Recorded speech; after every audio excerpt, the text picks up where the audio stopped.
이슈 알아보도록 하겠습니다. 먼저 오현진 팀장님, 자 유통주에 대해서 좀 여쭤봐야 될 것 같은데 투자 심리가 좋지 않은 것 같습니다. 어떻게 접근하면 좋을까요? 네, 앞서 말씀드렸던 대로 시황에서도 이제 2차 전지주가 조정을 받기 시작하면 이제 소외주들이 움직일 가능성이 있다라는 말씀을 드렸습니다. 그래서 오늘 2차 전지주의 변동성이 좀 커지고 있기 때문에 하락세로 전환이 된다라고 한다면 소외주 중에 하나가 또 유통주기 때문에 이 부분에 대한 관심도 필요하다라고 보고요. 물론 그동안 이제 공매도에 많이 좀 시달렸던 부분은 있죠. 그래서 국내 경기 둔화에 대한 우려감, 공매도 확대가 계속해서 됐고 이마트라든지 롯데쇼핑, 신세계 공매도 비중이 20%에 육박한 모습들도 나타났습니다. 그래서 이런 부분들이 주가에 계속해서 악영향을 끼쳤는데 다만 이제 국내 소비자 심리 지수를 보면 조금씩 개선은 되고 있단 말이죠. 그래서 올해 초부터 꾸준히 개선되면서 기준선 100까지 올라왔습니다. 그래서 긴축 종료에 대한 기대감이 좀 일부 반영되고 있다는 것을 의미한다라고 보시면 될 것 같고요. 최근에 스몰 럭셔리 시장 성장도 좀 이어지고 있죠. 그래서 고급 색조 화장품이라든지 향수, 니치마켓 등의 매출은 두 자릿수대 성장을 좀 보여주고 있습니다. 그래서 이런 부분들은 어느 정도 이제 유통주에는 기회 요인을 좀 열어주고 있다. 이런 생각을 하게 만들고요. 또 6월 달에 방한한 중국 관광객은 전월비 17% 정도 증가했습니다. 17.9만 명인데 대부분 이제 자유관광객으로 매월 관광객 수 회복세는 좀 이어지고 있고요. 여름철에 이제 관광객이 좀 성수기죠. 아직은 중국의 단체 관광객이 국내를 여행하고 있는 상황은 아니지만 하반기에는 이런 부분도 좀 회복될 것으로 보여지고 있습니다. 중국 관광객 회복은 곧 유통주의 매출 개선으로 연결되기 때문에 이 부분에 대한 기대감도 같이 한번 체크를 해보시면 좋을 것 같습니다. 그래서 관심주로는 이제 유통주 내에서 BGF 리테일을 가지고 왔는데요. 유통주 내에서는 이익 가시성이 가장 높은 기업이라고 볼 수 있습니다. 신규 점포 출점이라든지 기존점 성장 지속되고 있고 3분기에 기존점 신장률 약 4% 정도를 기록을 했습니다. 장마 시즌이 지나면 유동인구가 회복되면서 전체적인 매출 견인 나타날 것으로 보여지고 있고요. 편의점 식재료에 대한 수요도 증가하고 있습니다. 식재료 매출 성장률이 올해 상반기 27%를 기록했고요. 삼겹살이라든지 고등어, 이전에는 편의점에서 보기 힘들었던 이제 식재료까지도 등장을 했습니다. 1인 가구 증가에 따른 수혜를 계속해서 누릴 수 있을 것이다라고 보고 있고요. 무인 매장 확대로 인건비는 절감할 수 있을 것 같습니다. 최저임금이 빠르게 인상되면서 편의점도 이제 아르바이트 쓰기가 조금 부담스러워졌죠. 그래서 24시간 운영을 하지 않는 편의점들이 많고 야간에만 무인으로 돌린다든지 이런 유동적인 이제 영업을 좀 하는 편의점들이 늘어나고 있습니다. 그래서 인건비에 대한 부담은 이전보다는 좀 완화될 장치들이 많아지고 있기 때문에 이런 부분도 기대 요인 중에 하나다라고 말씀드리겠습니다.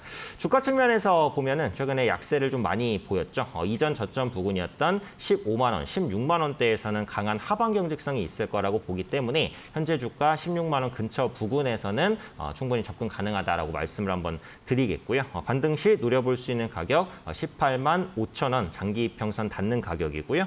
손절가는 15만 원으로 여유 있게 좀 설정해 보도록 하겠습니다.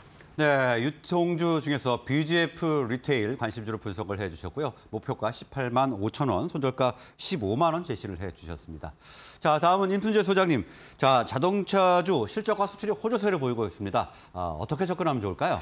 네, 계속 그 자동차 관련돼서 내일 이제 현대차가 이제 실적이 발표될 예정인데요. 비교적 역대급 아마 실적이 나올 걸로 그렇게 예상이 되고 있습니다. 이렇게 역대급 실적이 나올 거로 예상하는 가장 큰 이유는 그만큼 자동차 판매 대수가 증가하고 있다라는 부분이고요. 그런 부분을 주목해서 보시면 좋을 것 같습니다. 특히 피크 아웃에 대한 우려는 가 있다라고는 하지만 7월 달에도 계속 지금 수출은 증가하는 그런 모습을 좀 보이고 있고요. 7월 20일까지 자동차 수출이 34억 3천만 달러를 기록을 하면서 전년 대비 28%를 이상을 증가하고 있다라고 보시면 될 것 같습니다.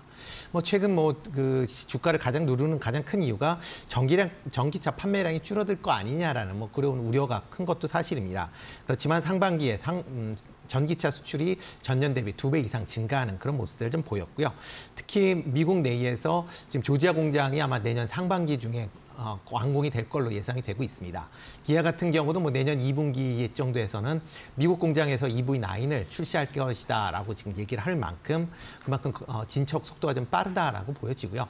그렇다라고 하게 되면 현재 IRA 관련된 법안으로 인한 보조금을 못 받는 거가 한 6개월 정도의 텀은 있다라고는 하지만 그 정도는 큰 걱정을 안 하셔도 되지 않을까 싶습니다. 특히 미국 내에서 미국을 비롯해서 글로벌적으로 전기차의 판매가 점차 둔화되고 있는 그런 추세를 보이고 있는 상황이기 때문에 전기차의 판매보다는 내연기관의 차의 판매가 얼마만큼 잘 되는지를 시장에서 보셔야 되지 않을까라는 생각을 해보고 있습니다. 뭐 이와 더불어 이제 이런 자동차의 판매가 활발히 이루어진다라고 하게 되면 그만큼 부품 업체들도 호조세를 보인다라고 보시면 될 것 같고요.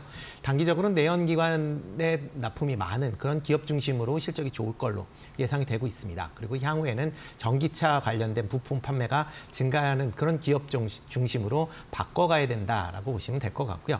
그런 관점에서 오늘 관심 주는 성우 하이텍 좀 관심 있게 보시면 어떨까 싶습니다.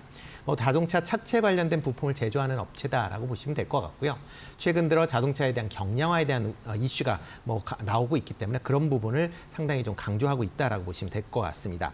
이와 더불어 전기차 판매에 따라서 2차 전지 보호용 복합 소재를 지금 생산하고 있기 때문에 관련된 매출도 증가할 가능성 충분히 있기 때문에 그런 부분도 같이 주목해서 보시면 좋을 것 같습니다. 이와 더불어 현대차가 진출해 있는 대부분의 지역에 현지 공장을 운영을 하면서 현대차에 납품한다는 점도 긍정적으로 보시면 좋을 걸로 예상이 되고 있습니다. 최근 2분기 컨센서스를 본다라고 하게 되면 매출은 한 27% 증가할 걸로 예상이 되고 있고요. 영업이익도 한 250% 증가한 640억 정도를 예상할 만큼 실적도 또 상당히 좋아진다라고 보시면 되겠습니다.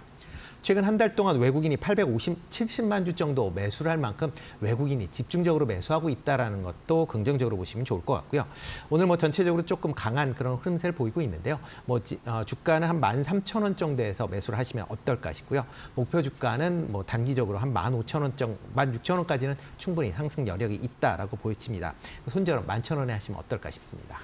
네, 자동차 부품주 중에서 성우 하이텍 관심주로 분석을 해주셨고요. 차체 경량화와 관련해 주목을 받고 있다. 이렇게 포인트 짚어주셨습니다. 자, 오늘 말씀은 여기까지 듣겠습니다. 두 분 수고하셨습니다.